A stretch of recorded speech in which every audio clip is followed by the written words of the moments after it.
What's up, everybody? I'm here today to give you my thoughts on the new cards we've got coming out this month for the August Big in Japan season. We've got 3 new cards that are coming out that will be available in Spotlight caches or from the token shop. And I'm just going to give my thoughts on the cards and if I think they're worth it to try and open those caches for or to buy from the token shop. But they are all going to be Series 5 cards. We don't have any cards going straight into Series 4 this month, which is a bit weird. It seemed like they were going for that and they said they were. So I don't know what's going on there, but it looks like they will all cost 6,000 tokens. So you're really just going to want to get them from the Spotlight caches unless you really think it's going to be great and worth those tokens, which are now even harder to come by. Okay, so it really is tough to get new cards from the token shop. But first up, we've got a card that's coming out later today, and that is Lady Deathstrike. Lady Deathstrike is a 5-cost, 3-powered card with the ability that on reveal, destroy each card here with less power than this. So that's going to destroy your opponent's cards as well as your own cards that have less power than Lady Deathstrike, which could be pretty good. I mean, imagine that you play Shuri on turn 4. Turn 5, you play Lady Deathstrike. She will become 6 power, and she will kill Shuri, which means on turn 6, you're guaranteed to be able to hit her with Arnim Zola, but that is only 6 power going to the other lanes to kill things, so it's hard to know how good she will be. 5 costs is really big. I mean, that is a big cost card. She has to really be worth it. And so she is the most expensive card coming out this month in terms of her cost, and she does have the worst cost to power ratio. So 5-3 is a pretty horrible stat line. Realistically, you do need a way to power her up, okay? Whether that's through Shuri or through cards like Nakia or a combination of things, you're really going to need some synergy. And then you're even going to need cards to work with her probably on turn 6 if you want to make duplicates or do something fancy. So I do think she requires the most synergy and she is the riskiest. So my take on Lady Deathstrike is while she may be fun and have some potential, I'm going to say she is not worth chasing after. Okay, I think she's a bit of a bust. Maybe one day she becomes really good in a specific meta or with specific combos, but if your opponent is playing big power cards, she's just not going to kill them, and she's too expensive for flexibility. It's really going to make it hard to make her work well. Okay, so I don't think she's going to be worth chasing after. But next up, we've got the card that actually has a decent amount of hype around it in X23, which is a 1-cost, 2-powered card with the ability that when it's discarded or destroyed, regenerate it at a random location and you will get +1 energy on the next turn. So very similar to Wolverine in that X23 will work when discarded or destroyed, and that's pretty big. I mean, we're really seeing a fusion of discard and destroy cards. Previously, you have a destroy deck or a discard deck, right? You don't really have a mix of those unless maybe you had Gambit in there. Maybe you'd have Wolverine work in each of those decks, but that's about it. Now you've got cards like Wolverine, Dawkin, X23 that all work with discard and destroy. So you can really see some fusion decks, or you can see them just being implemented in destroy decks or discard decks. So both of those archetypes are really getting some power.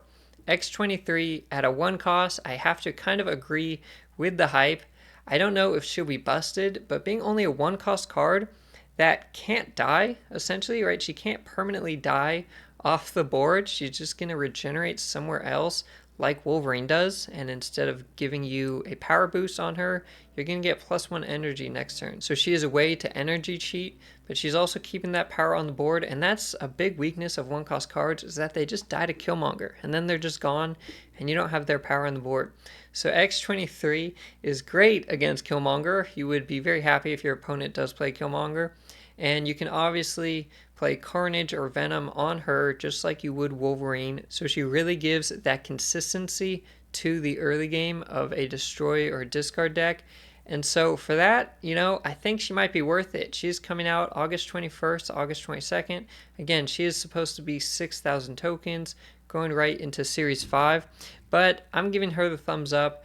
I think she's worth chasing after, especially if you do play destroy and or discard decks. And she could be pretty meta, if not right away, potentially in the future. but I could even see her being meta right away just because we do already have Dawkin in the game, and now it's just like all of these tools are coming up at the same time, and there are even some new destroy locations coming up that could be helpful.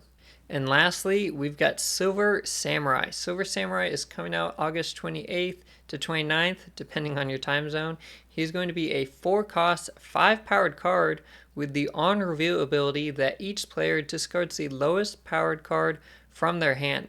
So this off the bat is pretty strong because it messes with your opponent's hand, such as Black Bolt does it, but Silver Samurai is a 4-cost card, and it's also going to discard a card from your hand. So he could discard X23, he could discard the Muramasa Shard from Dawkin, he could discard Swarm, right? It could be very helpful for you.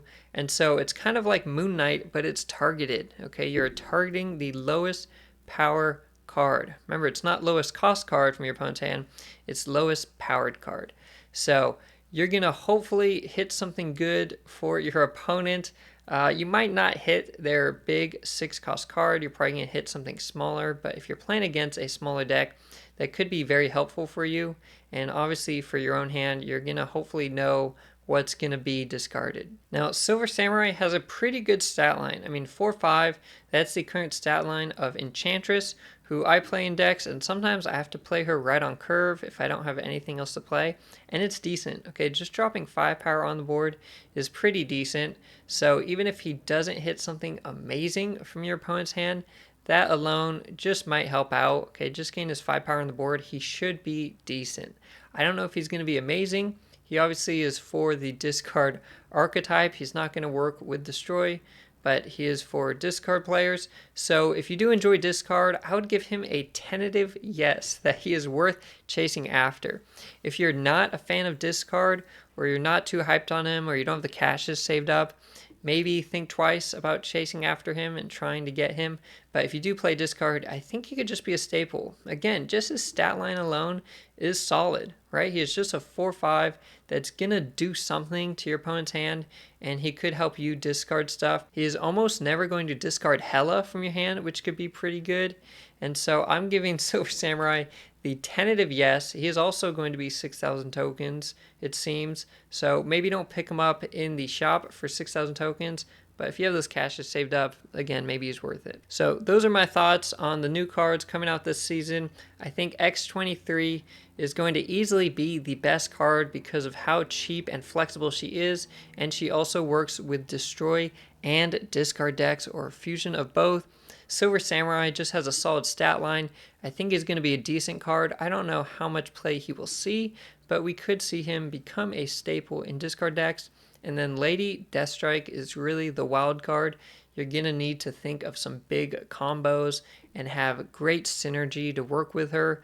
But if you don't draw well, or if you have bad locations, she may just never pop off. So she's the riskiest one for me that's coming out this month. But that's my take. Let me know what you guys think in the comments down below and which card you are most excited for. And I'll see you next time.